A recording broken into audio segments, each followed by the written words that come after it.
Praise the Lord. ദൈവം സർവശക്തൻ, ദൈവനാമം മഹത്വപ്പെടുമാറാകട്ടെ. 147 സങ്കീർത്തനം 5 വാക്യത്തിൽ നാം ഇപ്രകാരം വായിക്കുന്നു: നമ്മുടെ കർത്താവ് വലിയവനും ശക്തിയേറിയവനുമാകുന്നു, അവന്റെ വിവേകത്തിന് അന്തമില്ല. വിവേകത്തിന് അന്തമില്ലാത്തവൻ.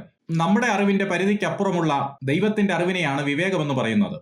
നമ്മുടെ ജീവിതത്തിന്റെ അവസാനം വരെയുള്ള സകല കാര്യങ്ങളും ദൈവം അറിയുന്നത് തന്റെ വിവേകത്തിലാണ്. ജ്ഞാനത്തിന്റെ മറ്റൊരു അനുഭവമാണ് വിവേകം.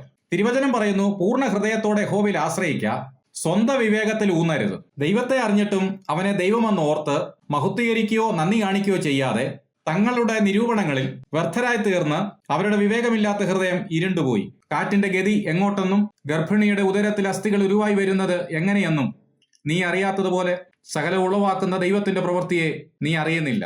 ആമേൻ. ഈ വചനങ്ങളാൽ ദൈവം നമ്മെ ഏവരെയും അനുഗ്രഹിക്കുമാറാകട്ടെ.